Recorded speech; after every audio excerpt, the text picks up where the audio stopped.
खड़े हो, अपनी दौड़ को दौड़ें और अपने जीवन से अपने प्रभु को हम बहुतायत के साथ महिमा और आदर दे सकें। एक छोटी सी प्रार्थना करेंगे। खुदावंदा तेरा शुक्र करता हूं प्रभु, तेरा दास खुदावन कमजोर है लेकिन तू जोरावर है प्रभु। अपने दास के सोच विचारों को कंट्रोल कर, उसकी जबान को कंट्रोल कर, उसकी मुख को तो इस्तेमाल कर प्रभु जी। बोलने वाला मैं नहीं खुदा, आपका पवित्र आत्मा हो मेरे परमेश्वर। और खुदा आज का ये वचन बहुतों के हृदय तक जाए और खुदा उनको तेरे योग्य बनने के लिए सहायता कर सके। तेरे हाथों में सौंपता हूं खुदावन खुदा, और धन्यवाद करते हुए तूने मेरी प्रार्थना को सुना। प्यारे यीशु राजा आपके नाम से मांगता हूं, आमीन। मैं खुदावन का धन्यवाद करता हूं कि गुजरे कुछ समय से मैं और आप लगातार परमेश्वर के वचन के ऊपर विचार करते हुए आ रहे हैं। और पिछले 4 संडे से, 4 रविवार से मैं और आप प्रकाशित वाक्य की उन कलीसियाओं के ऊपर विचार कर रहे हैं। मैंने और आपने इफिसुस की कलीसिया को देखा और इफिसुस की कलीसिया के बारे में हमने बहुत सारी बातों को जाना। मैंने आपको बताया इफिसुस का मतलब क्या होता है, और डिजायरेबल, चाहने योग्य। और मैंने ये भी बताया था कि खुदा ने क्यों इन कलीसियाओं को प्रकाशित वाक्य में रखा हुआ है। नाना प्रकार के लोगों के अलग अलग विचार और विश्वास हैं, लेकिन खुदा के आत्मा के द्वारा लिखाया गया एक एक शब्द जो है वो बड़ा पावरफुल है। और बाइबल बताती है कि परमेश्वर का वचन मुझे और आपको ना केवल चेतावनी देता है बल्कि प्यूरिफाई करता है और हमें तैयार करता है कि हम अपने जीवन से उस तरीके से आगे बढ़ाएं अपने जीवन को जिससे परमेश्वर प्रसन्न हो। इफिसुस हाईली डिजायरेबल, लेकिन हाईली डिजायरेबल होने के बावजूद भी खुदा ने इफिसुस की कलीसिया को एक बात कही। क्या कहा? मुझे तेरे विरुद्ध ये कहना है। क्या कहा? तूने अपना पहला सा प्रेम छोड़ दिया है। हाईली डिजायरेबल कलीसिया, सुनिएगा। लेकिन खुदा क्या कर रहा है? You have lost your first love. तूने अपना पहला वाला प्रेम जो है खो दिया है। और हमने इफिसुस के बारे में बहुत सारी बातों को जाना था। तो उसके बाद दूसरी कलीसिया सुमरना की कलीसिया, और सुमरना की कलीसिया का मतलब क्या था?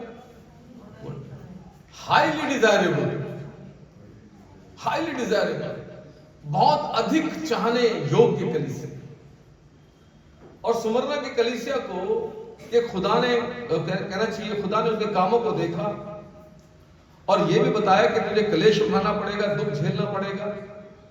खुदा ने कहा तो अगर स्थिर रहेगा मैं तुझे जीवन का मुकुट दूंगा। खुदा ने हाईली डिजायरेबल कलीसिया सुमरना को एक वाचा दी, एक वायदा दिया। क्या? I will give you the crown of life, मैं तुझको जीवन का मुकुट दूंगा। और फिर उसके बाद तीसरी कलीसिया के ऊपर मैंने अपने विचार किया। क्या था? पिरगुमन की कलीसिया। क्या मतलब था पिरगुमन का? ऊंचे पर है, क्या बोलते हैं? अल्टीट्यूड है। और क्यों उसका नाम अल्टीट्यूड रखा गया या पिरगुमन रखा गया, हमने इन सारी बातों के ऊपर बहुत सारी चर्चा की थी। लेकिन अगर मैं आपको थोड़ा सा ले जाऊं, क्योंकि ये पिरगुमन की कलीसिया थी जिसको खुदा ने ये कहा, मैं जानता हूं कि तू वहां रहता है जहां शैतान का राज्य है। और हमने इस बात को जाना था कि क्यों खुदा ने पिरगुमन की कलीसिया को, जो ऊंचाई के ऊपर बसी हुई थी, इस बात को कहा। मेरे प्रिय, एक विचार जो मन में चला वो ये है कि वे लोग जिसके बारे में प्रभु यीशु मसीह ने कहा, जो नगर पहाड़ के ऊपर बसा हुआ है वो छुप नहीं सकता, ऊंचाई के ऊपर। वे लोग जो मसीह यीशु में एक अच्छा रुतबा या आत्मिक रूप से ऊंचे होते हैं, उनके जीवन के अंदर उतनी ही अधिक चुनौतियां आती हैं। पिरगुमन की कलीसिया उन चुनौतियों का सामना करती है। और खुदा ने फिर पिरगुमन की कलीसिया से एक बात को और कहा, शिकायत करी। क्या करा? ना, क्या कहा? क्या कहा? तेरे पास कुछ ऐसे हैं जो निकुलियों की शिक्षा पे चलते हैं, जो कुछ ऐसे हैं जो बिलाम की शिक्षा को मानते। मैं थोड़ा सा आपको ब्रीफ कर रहा हूं। और बिलाम की शिक्षा क्या थी कि अगर आपको कुछ पर्सनल लाभ मिलता है तो आप खुदा की परवाह मत करो। ये तो बिलाम ने किया। निकुलाई कौन थे? एक जो है, मैंने आपको बताया था, एक खुला पंथ था, है ना, उन्मुक्त समुदाय। और वो कहते थे, क्या कहते, उनकी शिक्षा क्या थी? अरे आपको के ऊपर परमेश्वर का अनुग्रह है तो आप कुछ भी कर सकते हो। और ये निकुलियों की शिक्षा तिरगुमन के लोगों को यौन अनैतिकता की ओर लेके जा रही थी। है? खुदा ने कहा, है ना, खुदा ने कहा जिसके कानों सुन ले। खुदा ने उनके लिए न्याय की घोषणा कर दी, मैं तेरे पास शीघ्र आने वाला हूं, ठीक है, और क्या करूंगा, मैं अपने मुख की तलवार से उनके साथ लड़ूंगा, लेकिन जो जय पाएगा उसको मैं गुप्त मन्ना में से दूंगा। हालेलुया। मैं आपको सच्ची बात बताऊं, जब इन कलीसियाओं के ऊपर मैं ध्यान कर रहा हूं, मेरे प्रियो, मैं बड़ा आशीषित हो रहा हूं, क्योंकि ये कलीसियां हैं मुझे जानने का मौका दे रही है कि आखिर में कौन सी कलीसिया में पाया जाता है। जबकि कुछ अलग लोग हैं, वो कहते हैं ये कलीसियाई काल है और हर एक कलीसिया का एक दूत है।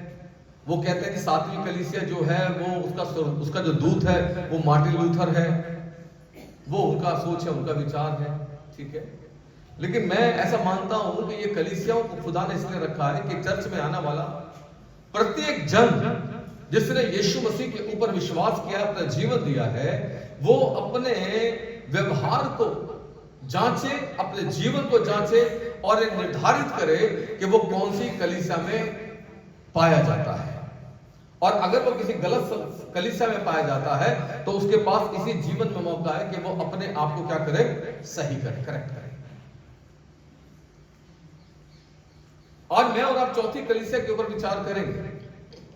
मेरे साथ निकालिएगा प्रकाशित वाक्य 2 अध्याय, उसका 18 अध्याय से लेकर और उसके 29 पद तक, ठीक है। जिस किसी को मिल जाए, मैं चाहता हूं एक बार हम इसको पढ़ लें, फिर उसके बाद जो है हम इसके ऊपर विचार करेंगे। यस। थुआतीरा की कलीसिया के दूत को यह लिख, परमेश्वर का पुत्र जिसकी आंखें आग की ज्वाला के समान और जिसके पांव उत्तम पीतल के समान है, वह ये कहता है कि मैं तेरे कामों, तेरे प्रेम, विश्वास और सेवा और धीरज को जानता हूँ, और यह भी कि तेरे पिछले काम पहलों से बढ़कर है, पर तुझे तेरे विरुद्ध यह कहना है कि तू उस स्त्री इजबेल को रहने देता है जो अपने आप को भविष्यवक्ता कहती है और मेरे दासों को विचार करने और मूर्तियों को आगे चढ़ाई गई वस्तुएं खाना सिखलाकर भरमाती है। मैंने उसको मन फिराने के लिए अवसर दिया, पर वह अपने विचार से मन फिराना नहीं चाहती। देख, मैं उस रोगशैया पर डालता हूँ, और जो उसके साथ वे विचार करते हैं, यदि वे भी उसके से कामों में से मन ना फिराएंगे तो मैं उन्हें बड़े कलेश में डालूंगा। मैं उसके बच्चों को मार डालूंगा। तब सब कलीसियाएं जान लेंगी कि हृदय और मन का रखने वाला मैं ही हूँ। मैं तुम में से हरेक को उसके कामों के अनुसार बदला दूंगा। पर तुम थुआतीरा के बाकी लोगों से जितने इस शिक्षा को नहीं मानते और उन बातों को जिन्हें शैतान की गहरी बातें कहते हैं नहीं जानते, ये कहता हूँ कि मैं तुम पर बोझ न डालूंगा, पर हाँ, जो तुम्हारे पास है उसको मेरे आने तक थामे रहो। जो जय पाए और मेरे कामों के अनुसार अंत तक करता रहे, मैं उसे जाति जाति के लोगों पर अधिकार दूंगा, और वह लोहे का दंड लिए हुए उन पर राज्य करेगा। जिस प्रकार कुम्हार के मिट्टी के बर्तन चकनाचूर हो जाते हैं, मैंने भी ऐसा ही अधिकार अपने पिता से पाया है, और मैं उसे भोर का तारा दूंगा जिसके कान हो वह सुन ले कि आत्मा कलीसियाओं से क्या कहता है। आमीन। आइए एक बार मिलकर के मैं और आप 29वें पद को दोबारा पढ़ेंगे एक साथ। जिसके कान हो वो सुन ले कि आत्मा कलीसियाओं से। खुदावंद का धन्यवाद। मैं और आप आज यहाँ परमेश्वर की आत्मा की आवाज को सुनने के लिए आए हैं। सरदीस इन कलीसियाओं में चौथे नंबर की कलीसिया है। और मेरे प्रयोग कलीसिया सरदीस के तीन में मतलब है, तीन मतलब। पहला मतलब है ग्रीक में, उसका मतलब है थिया का किला, थिया का किला।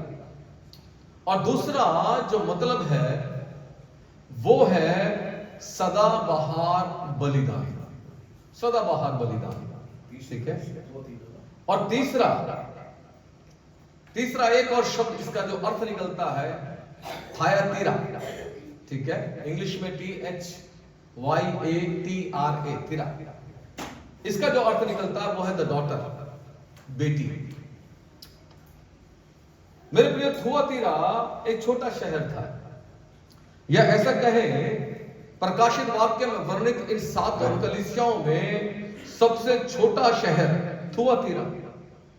साथ ही साथ मेरे प्रियो ये रोमी साम्राज्य की एक मुख्य सड़क के ऊपर बसा हुआ था, और ये एक व्यापारिक केंद्र था, व्यापारिक केंद्र जहां पर व्यापार होता था। और व्यापारिक केंद्र होने के कारण इस शहर के अंदर कई सारे संघ बने हुए थे, है ना। मैं और आप अगर अपने देश की बात करें तो व्यापारिक संघ होते हैं, मंडल होते हैं।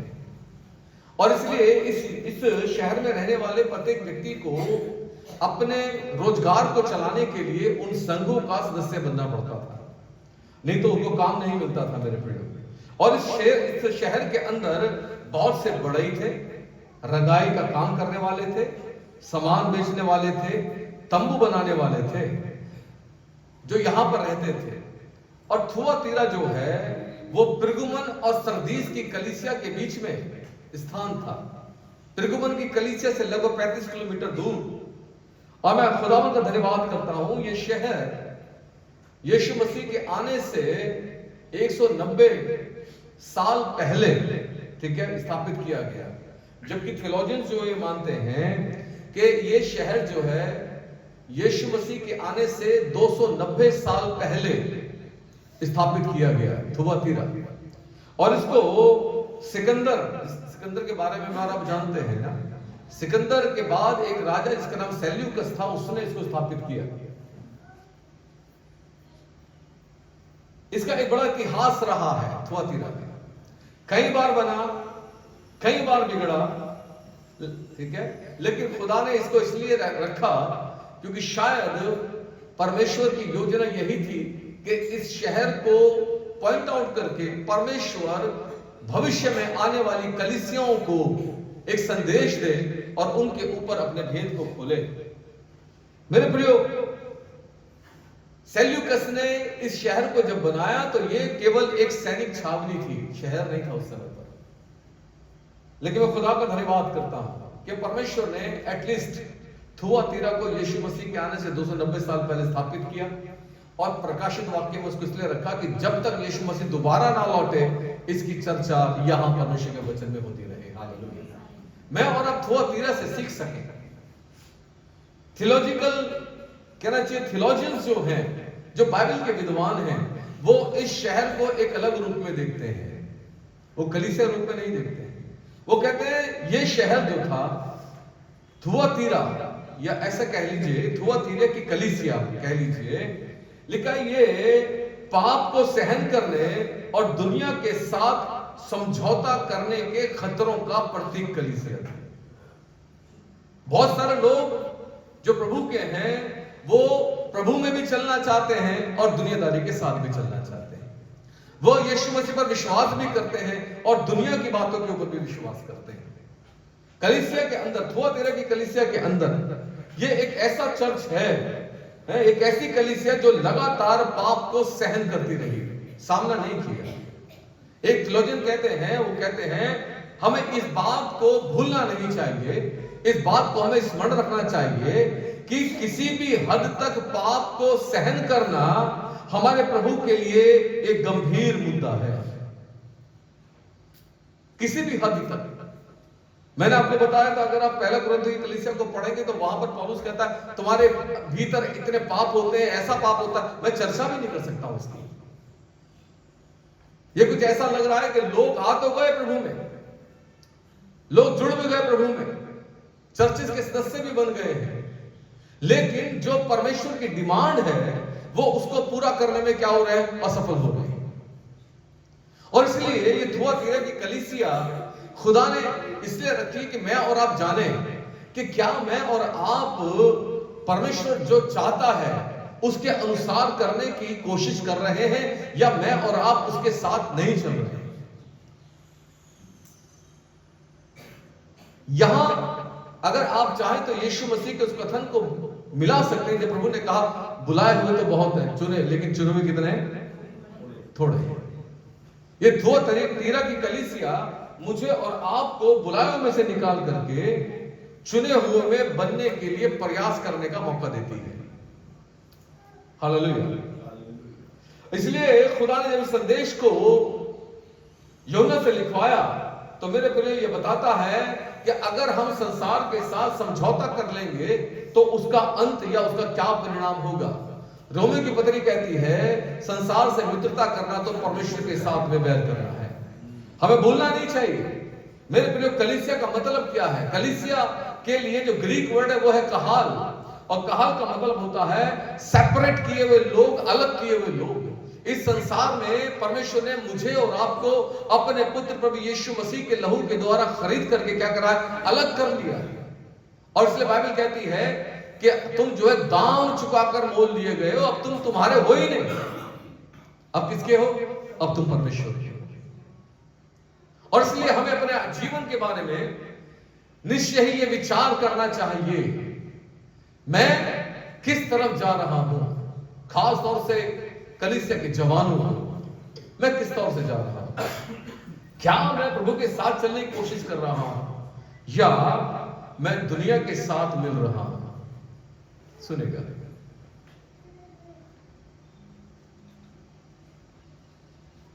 ये छोटा शहर थुआतीरा 7 कलीसियाओं में सबसे छोटा और बहुत ज्यादा महत्वपूर्ण नहीं था सुसमाचार या परमेश्वर के वचन के लिए, लेकिन मेरे प्रियो ये एक प्रसिद्ध शहर था। जानते हैं क्यों? क्योंकि यहां पर एक बड़ा स्पेशल काम होता था। क्या होता था? यहां कपड़ों की रंगाई होती थी। ठीक है, इसलिए आसपास से सारे लोग अपने कपड़ों को रंगवाने के लिए क्या करते थे, थुआतीरा में आते थे। बड़े बड़े लोग उद्योगपति थुआतीरा में थे, रंगे हुए कपड़ों को क्या करते थे, वो सेल करते थे। आप सोच रहे होंगे कि मैं क्या बात कह रहा हूं, लेकिन मेरे प्रिय परमेश्वर का वचन इस बात को बताता है। थियोलॉजियन इस बात को कहते हैं, अगर आप प्रेरितों के काम निकालेंगे, मेरे साथ निकालिएगा प्रेरितों के काम उसका 16 अध्याय 14 और 15 पद को देखेंगे। पौलुस की दूसरी मिशनरी यात्रा में जब पौलुस फिलिपी में आया और वहां सुसमाचार प्रचार करता, वहां कुछ स्त्रियां थी जो नदी के किनारे पर थी। ठीक है, और मैंने आपको बताया था वो नदी के किनारे क्या कर रही थी, अगर आपको याद हो। ठीक है, वो स्त्री नदी के किनारे पर थी। पौलुस आता है, पौलुस वहां पे सुसमाचार प्रचार करता है, उनको यीशु मसीह के बारे में बताता है। और वहां पर एक स्त्री जिसका नाम है लुदिया, बाइबल बताती है कि लुदिया जो है परमेश्वर उसके मन को खोल दिया। लेकिन क्या क्या करती थी लुदिया? पढ़िए, लिखा है, हाँ पढ़ो पढ़ो। लुदिया नामक थुआतीरा नगर की बैंजनी कपड़े हाँ। बेचने वाली लुदिया नामक स्त्री जो कहां की थी? थुआतीरा की। और थुआतीरा से नगर से वो उन रंगीन कपड़ों को लाकर के क्या करती थी, बेचती थी। और लिखा है वो पौलुस को और तीमुथियुस को क्या हुआ, अपने घर ले गए। और मैं और अब बात कर रहे हैं प्रकाशित वाक्य के थुआतीरा की कलीसिया के बारे में। तो थुआतीरा की कलीसिया, यह थुआतीरा का चर्च वो है जिसमें पाप ने घुसपैठ की, जिस कलीसिया के अंदर पाप एंट्री कर गया है ना। और इस थुआतीरा की कलीसिया ने ना केवल उस पाप को कहना चाहिए सहन किया, मैंने इसलिए आपको बताया कि थुआतीरा की कलीसिया पाप को सहन करने वाली कलीसिया है। थुआतीरा की कलीसिया ने उस पाप को जो कलीसिया में एंटर किया उसको सहन किया, ना केवल सहन किया बल्कि क्या करा, आत्मसात कर लिया। अच्छा, आत्मसात का मतलब बता सकते हो? हैं? आत्मसात करना, चलिए मैं आपको बड़ी सरल हिंदी बताता हूँ। आत्मसात का मतलब होता है अपने साथ मिला लेना। ठीक है, हिंदी का वर्ड है, लिटरेटिव हिंदी। थुआतीरा की कलीसिया ने क्या करा? पाप आया और क्या करा? उसको अपने साथ में मिला लिया। और मेरे प्रियो, एक फिलोसोफर कहते हैं बल्कि थुआतीरा की कलीसिया ने पाप के साथ मित्रता करके खुशी खुशी अपना जीवन बिताना शुरू कर दिया। हम भूल जाते हैं ज्योति और अंधकार का कोई मेल नहीं होता। हम भूल जाते हैं पवित्रता और पाप का कोई मेल नहीं। और इसलिए थुआतीरा की कलीसिया हमारे लिए एक उदाहरण है। क्या करने लगे? पाप के साथ मिल गए, दोस्ती कर ली और बड़े खुश हैं कलीसिया के अंदर। चर्च तो फिल्टर करता है मेरे प्रियो। चर्च क्या करता है? फिल्टर करता है। एक बार चर्च में जो आ जाए, कलीसिया में आ जाए, परमेश्वर के वचन को जान ले, क्या होता है? परमेश्वर का वचन उसकी लाइफ से पाइप को फिल्टर करके क्या करता है? निकाल देता है। यीशु मसीह ने कहा, यीशु मसीह ने मत्ती सुसमाचार 6 अध्याय 24 पद और लूका का सुसमाचार उसका 16-13 में दो जगह पर एक बात को कहा। यीशु मसीह ने कहा कोई भी दो स्वामियों की सेवा नहीं कर सकता।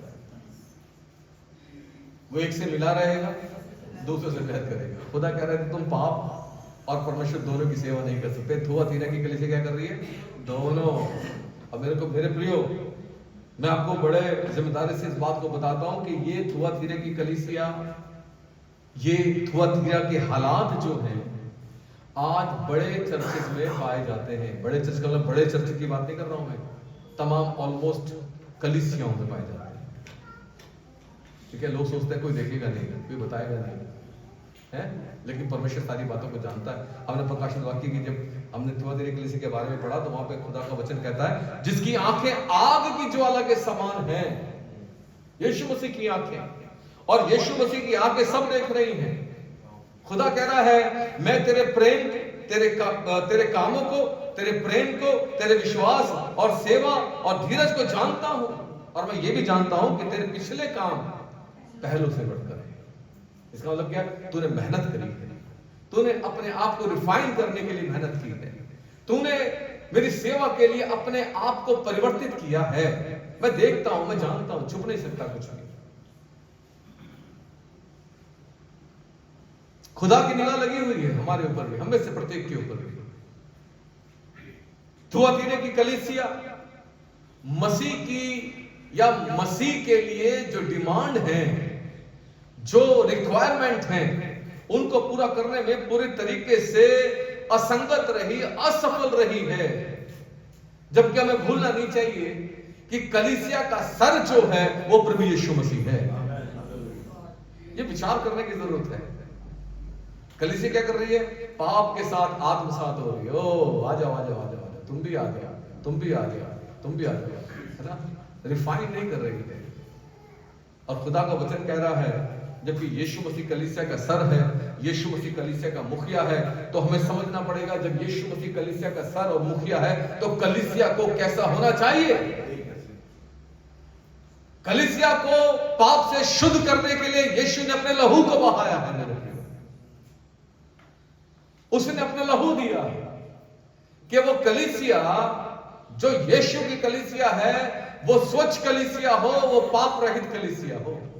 आप जानते हैं एफेसी की पत्री में लिखा हुआ है वो ऐसी कलीसिया को लेने के लिए आ रहा है जिसमें ना दाग हो, ना झुर्री हो, ना कलंक हो। लेकिन कलीसिया क्या कर रही है? सब आ जाओ। इसका मतलब ये है कि परमेश्वर के वचन से दृढ़ता नहीं आ रही है, और जबकि दृढ़ता आनी चाहिए। एक कमिटमेंट होना चाहिए, प्रभु तूने अपना लहू मेरे लिए बहाया है, तो मैं उस लहू की कीमत को, मैं अपने जीवन को शुद्ध करके तेरे साथ रखूंगी। आमीन। खुदा की आंखें कलीसिया के प्रत्येक सदस्य को देखती हैं, उनके प्रेम को, उनके परिश्रम को। और मेरे प्रियो, खुदा उनके कामों की जो वो कर रहे हैं, खुदा तुलना करता है, उनको मैच करता है। आज जब मैं ऐसी बात कर रहा हूं तो परमेश्वर की आत्मा ने दानियल नबी की किताब से उन कुछ शब्दों को मेरे ऊपर जो है एकदम से ओपन कर क्लिक कर लिया है। शने शने तकेल ऊपर से मतलब तो तोला गया, लेकिन कैसे कैसे पाया गया? ओ हल्का पाया गया। इसका मतलब है खुदा मुझे और आपको क्या करता है? तोलता है अपने वचन के द्वारा, अपने आत्मा के द्वारा। और खुदा देखता है कि मैं और आप किस तरीके से चल रहे हैं। और बिशप पर कहता है हाँ, खुदा का वचन जहां पर थुआतीरे की कलीसिया की तारीफ भी करता है तो वो शिकायत भी करता है। क्या शिकायत करता है? वो कहता है पर मुझे तेरे विरुद्ध ये कहना है कि तू उस स्त्री इजाबेल को रहने देता है, जो क्या कहती है अपने आप को भविष्य वक्ता बनना कोई बुरी बात नहीं है, सुनिए। लेकिन भविष्य वक्ता बनने की आड़ में परमेश्वर की मर्जी को छोड़कर अपनी मर्जी से भविष्यवाणी करना, दैट इज रॉन्ग, वो गलत है। और मैं बार बार इस बात को कहता हूं, मैं कल भी अपनी पत्नी से इस बात को बात कर रहा था। मैं कह रहा था, मैंने कहा जैसे जैसे प्रभु का काम बढ़ रहा है, गलत शिक्षाएं भी जो हैं वो आती जा रही है। और बड़ा अफसोस की बात यह, बड़े बड़े पादरी वो भी क्या कर रहे हैं? वो भी उन्हीं शिक्षाओं का शिकार हो रहे हैं, वो भी वही प्रचार कर रहे हैं। हमें नहीं पता थुआतीरे की कलीसिया के अंदर कोई इजाबेल नाम की कोई स्त्री थी भी या नहीं थी, हमें नहीं पता है। लेकिन चूंकि ये प्रोफेटिक बुक है, ये भविष्यवाणी की बात है, तो मेरे प्रियो इसका मतलब ये है कि कुछ ना कुछ तो ऐसा था जो इजाबेल के साथ संबंधित था उस कलीसिया के अंदर। खुदा कह रहा था उस स्त्री इजाबेल को रहने देता है। और इजाबेल के बारे में अगर मैं बातचीत करूं, मेरे प्रियो, क्यों खुदा ने इजाबेल की तुलना उस कलीसिया में की? कुछ विद्वान कहते हैं थुआतीरा की जो कलीसिया थी वो भ्रष्ट हो गई थी, वो अनियंत्रित हो गई थी, और वो अनैतिकता की ओर क्या इजाबेल के द्वारा धकेली जा रही थी, मूर्ति पूजा की ओर धकेली जा रही थी। मेरे प्रियो, विद्वान कहते हैं इजाबेल का मतलब यहां पर जो है, खुदा कह रहे हैं the spirit of Isabel, Isabel का आत्मा। और इजाबेल की जो स्पिरिट है, अगर मैं आपसे बातचीत करूं, वो ऐसा आत्मा है जो आज भी कलीसिया में विश्वासियों को भटकाने और तोड़ने के लिए काम कर रहा है। और वो परमेश्वर के वचन की गलत व्याख्या करके बताता है, किस लिए? ताकि विश्वासी परमेश्वर से फिर जाएं। स्पिरिट ऑफ इजाबेल जो स्वयं को क्या कहती है? भविष्य वक्तनी कहती है। आज बहुत सारे लोग जो हैं भविष्य वक्ताओं के पीछे दौड़ रहे हैं, प्रॉफिट्स के पीछे दौड़ रहे हैं, ठीक है। और मैं उस दिन में जब हम फास्टिंग में थे तो मैं बातचीत कर रहा था, लोग क्या कर रहे हैं? आत्मा के वरदानों को पाने की कोशिश कर रहे हैं। और मैं इस बात को बता रहा था, बाइबल कहती है सब वरदानों का सोर्स जो है वो परमेश्वर का पवित्र आत्मा है। और परमेश्वर ने ये आत्मा जो है उन तमाम लोगों को दे दिया है जो उसके ऊपर विश्वास करते हैं, जिन्होंने प्रभु यीशु मसीह को अपना जीवन सरेंडर किया है और जिन्होंने पिता पुत्र पवित्र आत्मा के नाम में क्या लिया है? बपतिस्मा लिया है। बाइबल कहती है तुम पवित्र आत्मा दान में पाओगे। इसका मतलब क्या है? इसका मतलब ये है आत्मा के 9 वरदान जो हैं वो कहीं और नहीं है, वो आपके भीतर हैं, अगर आप पवित्र आत्मा को आपने पाया है। सिर्फ करना क्या है? आपको सिर्फ उन वरदानों को ऑपरेट करने के लिए परमेश्वर से सामर्थ को मांगने की जरूरत है। हालेलुया। ये इजाबेल का स्पिरिट है, ये इजाबेल का आत्मा है मेरे प्रिय, जो प्रभु के लोगों को अनैतिक कहना चाहिए, अनैतिक यौन संबंध और मूर्ति पूजा की शिक्षा देने और उनके ऊपर चढ़ाए गए चढ़ावे को खाने के लिए क्या करती है? शिक्षा देती है, उत्साहित करते, खाओ। जानते, मैंने कई लोगों से मिला और कई लोग ये कहते हैं कि भाई हम तो खा लेते हैं, क्योंकि बाइबल कहती है कि मूर्त जो है वो मूर्त जो है जगत में कुछ भी नहीं है। मैंने कहा ये बात तो आपने बिल्कुल सही की, बाइबल कहती है, लेकिन बाइबल ये भी कहती है जो लोग मूर्तों पे बलिदान चढ़ाते हैं वो दुष्ट आत्माओं के ऊपर बलिदान चढ़ाते हैं। क्या कर लेते हैं? समझौता। कौन थी इजाबेल? और फिर इजाबेल का नाम प्रकाशित वाक्य में क्यों? ऐसा कौन सा कार्य किया इजाबेल ने? मेरे प्रियो, प्रभु यीशु मसीह के आने से लगभग 880 साल या 890 साल पहले मेरे प्रियो, इस धरती के ऊपर एक फिनोशियन रानी या राजकुमारी, जिसका नाम था इजाबेल, जो सिदोनियों के राजा की एतबाल की बेटी थी, ठीक है। और एतबाल की अगर मैं बात करूं तो एतबाल जो था वो एक मूर्ति पूजक था, वो बाल का कट्टर पुजारी था, अशेरा का कट्टर पुजारी। और मेरे प्रियो, इजाबेल भी अपने पिता के उस नक्शे कदम के ऊपर चल रही थी। वो भी एक मूर्ति पूजक थी, वो क्रूर राजकुमारी थी, ऐसा कहूंगा। जानते क्यों? उसने यहोवा के कितने नबियों को घात करा दिया। अगर आप पहला राजा में जाएंगे तो आपको पता लगेगा कि नाबोत की दाग की बारी के लिए नाबोत को कत्ल कराने वाली इजाबेल थी। बाइबल बताती है इजराइल के राजा अहाब ने इससे विवाह कर लिया, और ये विवाह जब उसने किया तो उसके लिए बाइबल कहती है उसके नाम के आगे कुछ लिखा गया, ठीक है, अहाब के आगे। और अगर आप पहला राजा 16 अध्याय 31 पद को पढ़ेंगे तो वहां पर लिखा है, अहाब ने जो उससे पहले थे उनसे बढ़कर यह बुरा काम किया कि उसने इजाबेल से क्या कर लिया? विवाह कर लिया। एक डोमिनेटिंग लेडी, ठीक है। और इसलिए मेरे प्रियो, अगर आप नीति वचन को पढ़ेंगे तो वहां पर लिखा हुआ है, बाइबल कहती है अपना बल जो है वो स्त्रियों को मत देना। जानते हैं, शायद मैं सोचता हूं सुलेमान ने इसी कॉन्सेप्ट में लिखा हो, मुझे आइडिया नहीं है, लेकिन मैं ऐसा सोचता हूं खुदा के आत्मा ने लिखवाया, तो जरूर से कुछ ना कुछ इसके पीछे महत्वपूर्ण बात है। लिखा है उसने वो काम किया अहाब ने जो परमेश्वर यहोवा की दृष्टि में बुरे थे, इजाबेल के आने से मेरे प्रियो। और जब इजाबेल अहाब के दरबार में आई तो सबसे पहला काम उसने क्या करा? जानते हैं, उसने सबसे पहला काम ये करा कि उसने अहाब के दरबार में एक बड़े पैमाने के ऊपर क्या करा? उसने फिनोशियन पूजा की स्थापना कराई। दरबार के अंदर अब बाल देवता और अशेरा दोनों की पूजा होने लगी।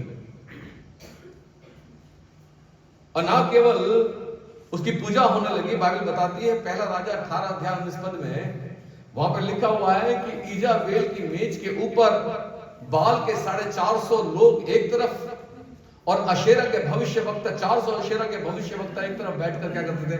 वो खाना खाते थे। उनको राज आश्रय मिल गया साहब। परमेश्वर का आत्मा ऐसे ही नहीं कह रहा है तो उस स्त्री इजाबेल को रहने देता है। और लिखा है इजाबेल के आदेश से यहोवा के नबियों को मार डाला गया।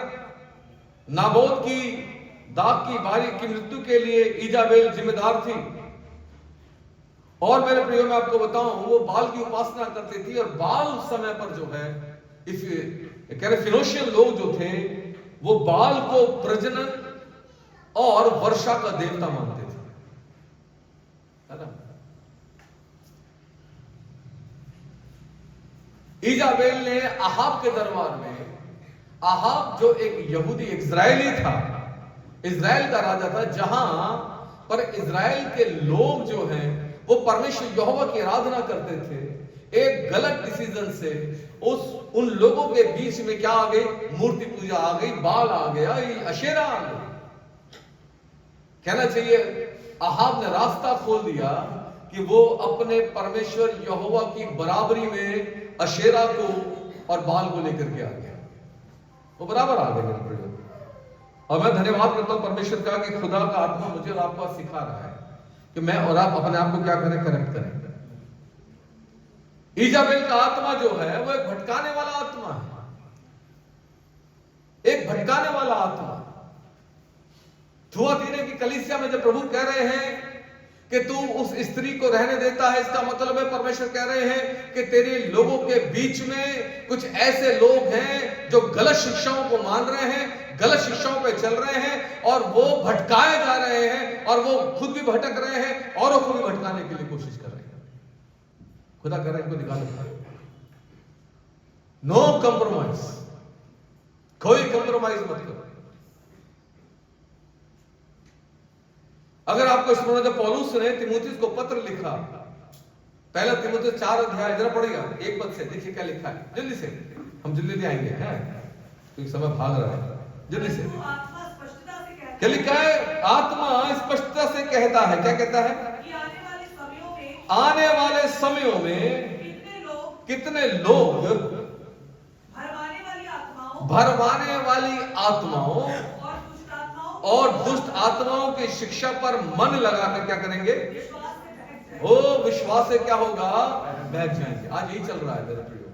जैसे जैसे मैं और आप अंत समय की ओर चल रहे हैं, बहकाने वाली दुष्ट आत्माएं, भरमाने वाली दुष्ट आत्माएं क्या हो रही है? वो बहुत अधिक काम करने लगी है। लोगों को समझ में नहीं आ रहा ये बात जो बोली जा रही है, क्या ये परमेश्वर के वचन से है भी या नहीं। अब ना ही जांच कर पा रहे हैं। जानते हैं परमेश्वर मसीह ने कहा जब पवित्र आत्मा आएगा अपनी ओर से कुछ नहीं कहेगा, वो मेरी बातों में से लेकर तुम्हें बताएगा। और इसलिए बड़ा सचेत होने का समय है। बाइबल कहती है ये भटकाने वाली अशुद्ध आत्मा जो इजाबेल का दुष्ट आत्मा है, ये परमेश्वर के दासों को व्यभिचार कर रहे हैं, मूर्तियों के आगे चढ़ाएगी, वस्तु खाना खिलाकर क्या करता है? भरमाता है, ताकि उनको उद्धार से वंचित कर दे, ताकि उनको वापस क्या करे? पाप में खींच ले और उनकी आत्मा के ऊपर, उनके जीवन के ऊपर क्या करे? पूरे तरीके से कब्जा करके उन्हें बर्बादी की ओर ले जाए। जानते यीशु मसीह ने कहा ना, चोर किसी और काम के लिए नहीं आता है, चोरी करने आता है, नाश करने आता है, घात करने आता है। इन दिनों पर भटकाने वाले स्पिरिट हैं जबरदस्त तरीके से। बल्कि थिस्सलुनीके की पत्री में जब आप जाएंगे तो वहां लिखा है खुदा उनमें एक भटकाने वाले आत्मा को भेज देगा। ठीक है, अगर आप YouTube के ऊपर जाएंगे तो एक ऐसा मैजिशियन है जो क्या करता है, वो शरीर अलग अलग करके जोड़ देता है। क्या करा? उसके 2 सहयोगी आते हैं, ठीक है, और वो क्या करता है? लड़की का शरीर अलग करता है, आधा लड़के का अलग करता है, और लड़के के शरीर के ऊपर लड़की का शरीर जोड़ देता है, और लड़की के शरीर के ऊपर क्या करता है? लड़के का शरीर जोड़ देता है। भटकाने वाले स्पिरिट्स। और लोग क्या करते हैं? हैरान हो जाते हैं, ऐसा हो सकता है? ऐसा है? खुदा कह रहा है मैं भटकाने वाले स्पिरिट को भेजूंगा ताकि जो विश्वास करने वाले हैं वो भी परखे जाएं। खुदा का आत्मा इन आत्माओं के द्वारा क्या कर रहा है? मेरी और आपकी परख करता है। क्या इनका विश्वास मुझ पर है, मेरे वचन के ऊपर है, या ये दुनिया के अनुसार अपने जीवन को लेके चल रहे हैं? बाइबल कहती है वो भटक जाएंगे। इसलिए पतरस ने भी दूसरा पतरस उसके दूसरे अध्याय के पहले पद में पतरस ने भी हमें चेतावनी दी। क्या कहा? झूठे भविष्यवक्ताओं से, झूठे उपदेशकों से क्या रहो? सावधान रहो। Be alert. हालेलुया।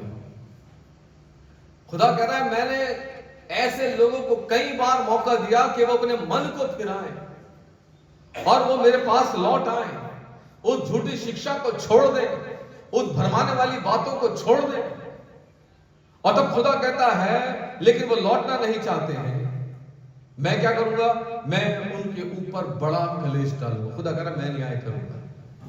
नहीं छोड़ते तो ठीक है। कल मेरे पास एक लड़के का फोन आया, बहुत दिन से मेरी उससे बातचीत चल रही है, वो मुझे फोन करता है, और कल बड़े निराशा में उसने मुझसे कहा, उसने कहा पादरी साहब मैं अब जो वापस लौट रहा हूं। मैंने कहा अच्छा, आप तो जानते हो हमारे यहाँ का माहौल कैसा है, यहाँ देवी देवता ये है, पहाड़ में देवता होते हैं, ये होते हैं। मैंने कहा एक बात बताओ, अगर तुम्हारे देवताओं ने भी तुम्हारी सहायता नहीं करी फिर कहां जाओगे? फिर वो चुप हो गया। मैंने कहा तुमने बपतिस्मा पाया है, तुमने यीशु मसीह को जीवन दिया है, थोड़ी सी परीक्षा में क्या हो गया? तुम्हारा विश्वास जो है डामाडोल हो गया है। मैंने कहा मैं तो सिर्फ तुम्हें समझा सकता हूं, डिसीजन तुमने लेना है, जरा सोच लेना कुछ भी करने से पहले, कहीं ऐसा ना हो जिस समस्या में आप पड़े हो उससे भी कई गुना ज्यादा समस्या आपके लिए खड़ी हो जाए। ठीक है, बाइबल कहती है, खुदा कह रहा है मैं उनको बदला दूंगा। और थुआतीरा के बाकी लोगों से जितने इस शिक्षा को जो परमेश्वर का वचन देता है नहीं मानते, और उन बातों को जिन्हें शैतान की गहरी बात कहते हैं नहीं जानते, कहता है मैं तुम्हारे ऊपर और बोझ न डालूंगा। इसका मतलब यह है, चुनाव करने का अधिकार मेरे और आपके हाथ में है कि हम अपने आप को कहां पर स्थिर करेंगे। क्या इफिसुस में, क्या सुमरना में, पिरगुमन में, या थुआतीरा में, जहां खुदा कर रहा है तो उस स्त्री को रहने देता है, इजाबेल को रहने देता है। और बाइबल आगे कहती है, लिखा है हम सावधान रहें झूठे उपदेशकों से। और पौलुस ने भी इस बात को कहा, मेरे जाने के बाद फाड़ खाने वाले भेड़िए तुम्हारे बीच में आएंगे। ठीक है, जरा विचार कीजिएगा, कोई भी कलीसिया ऐसी बातों से अछूती नहीं है। मुझे याद है बहुत समय पहले किसी ने मुझसे कहा, जब मैं प्रचार कर रहा था तो मैं पहला कुरिन्थियों उसका 9-10 पद के ऊपर अधिकार वो प्रचार कर रहा था, मूर्तों पे चढ़ा के बलिदान चढ़ाने के खाने के लिए बात मैं कर रहा था। तो जब संदेश खत्म हुआ तो उसके बाद एक बुजुर्ग अंकल मेरे पास आए, मुझसे कहने लगे आज मैंने एक बड़ी अच्छी बात को जान लिया है और अब मैं इसके अनुसार चलूंगा। मैंने कहा अच्छा। मैंने कहा अंकल आपको आशीष मिली, यही मेरा रिवॉर्ड है। और वो कहने लगे, बेटा मैं पहले ना प्रसाद को ऐसे ही खा लेता था, लेकिन अब नहीं खाऊंगा, जब उन्होंने परमेश्वर के वचन से जान लिया। बाइबल कहती है कि मैं और आप परमेश्वर के वचन को जाने और जो शिक्षाएं चल रही हैं उनको तोलें। कई बार हम लोगों को देखते हैं कि वो आगे वचन को कोट करते हैं। एक प्रचारक ने खड़े होकर कहा, अरे हां मैं चंगाई करता हूं, यीशु ने कहा है तुम चंगाई करो। मैंने इससे पहले यीशु मसीह ने एक बात और कही है। यीशु ने क्या कहा है? जाओ जाओ। हालेलुया। थुआतीरा को लिखे इस पत्र में प्रभु यीशु मसीह ने उन्हें जय पाने के लिए उत्साहित किया है। क्या हो जाए? वो इन शिक्षाओं के ऊपर क्या हुआ है? वो जयवंत हो जाए। और आज परमेश्वर का आत्मा मुझे और आपको भी उत्साहित कर रहा है, क्या कि मैं और आप भी इन बातों के ऊपर जयवंत हो जाए। हालेलुया। जानते हैं? और अगर मैं और आप जयवंत नहीं होंगे तो मेरे प्रिय हम हार जाएंगे।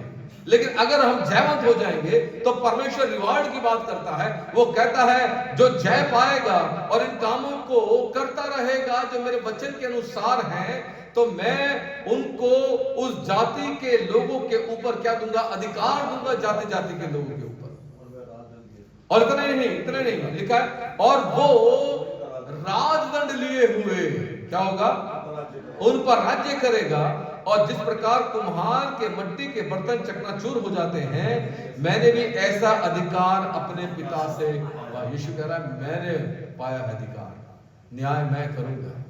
लेकिन जो जय पाएगा ना, उनके लिए प्रभु ने एक बात और ठहराया, क्या कि वो परमेश्वर के राज्य में एक महत्वपूर्ण जिम्मेदारी लेकर के एक बड़ा अच्छा रोल निभाएंगे। वो न्याय करेंगे। यीशु मसीह ने चेलों से कहा, ओ तुम मेरे साथ बैठकर इस्राएल के 12 गोत्रों का न्याय करोगे। आमीन। और ना केवल इतना, 28 पर कहता है मैं उस जयवंत व्यक्ति को एक और काम करूंगा, एक और इनाम दूंगा, मैं उसको भोर का तारा दूंगा। आमीन। प्रभु कह रहा है भोर का तारा दूंगा। खुदा कहता है जिसके कान हो वो सुन ले कि आत्मा कलीसियाओं से क्या कहता है। हालेलुया। अगर जीवन का मुकुट चाहिए, अगर भोर का तारा चाहिए, यदि न्याय करने का राजदंड चाहिए खुदा के साथ, उसके राज्य में आप एक ऑफिसर ऑफिशियल पोस्ट के ऊपर आना चाहते हैं, तो आपको ये युद्ध लड़ना पड़ेगा। ये मेरी बाइबल है, ये मुझे युद्ध करना सिखाती है। आमीन। पाप से लड़ना सिखाती है। ये मुझे झूठी शिक्षा से बचा लेती है, झूठे भविष्यवक्ताओं से बचाती है, झूठे उपदेशकों से बचा लेती है। ये मुझे परमेश्वर के पास ले आती है। हालेलुया। अपने बाइबल को थामे रखिए, उसको ऑल्टर तक मत रखिए, उसको खाइए। उसको पढ़िए, उसको बचाइए, ताकि मेरे प्रियो इन कलीसियाओं में मैं और आप अपने आप को जांचते हुए कि मैं कहां पर हूं और मुझे कैसे कलीसिया में जाना है, मैं और आप अपने जीवन में क्या करें, सुधार को ला सकें। हालेलुया। मैं और आप प्रभु के लिए अपने आप को तैयार कर सकें। सो गॉड ब्लेस यू ऑल। परमेश्वर हम सबों को बहुतायत के साथ आशीष दे। आइए छोटी सी प्रार्थना करेंगे। आसमान और जमीन को बनाने वाले हमारे प्यारे परमेश्वर पिता, हम प्रभु यीशु मसीह के नाम में आपके पास में हैं। खुदावंदा वचन आपका है और इस वचन को खोलने वाला भी प्रभु केवल आपका आत्मा है। प्यारे परमेश्वर, मैं आपका धन्यवाद करता हूं खुदा थुआतीरा की कलीसिया के लिए, आपने जिसको इसलिए अपने वचन में जगह दी कि तेरे विश्वास करने वाले तेरे बेटी और बेटियां उनके बारे में जाने, कमजोरियों के बारे में जाने। खुदा कलीसिया में क्या क्या हो सकता है, और प्रभु जी वे लोग जो खुदा प्यारे परमेश्वर दोनों तरफ चलना चाहते हैं, खुदा वो उनमें अंतर कर पाए और अपने जीवन में एक बड़े डिसीजन को ले सके। प्यारे परमेश्वर, मैं धन्यवाद करता हूं, यहां ऊपर तेरे जन को तेरे हाथों में सौंपता हूं। खुदा ब्लेस करें भरपूरी के साथ। ओ तेरा धन्यवाद करते हुए, आज के वचन में बड़ी आशीष मांगते हुए प्रभु यीशु मसीह आपके नाम से मांगते हैं। आमीन आमीन। समय होगा जब मैं और आप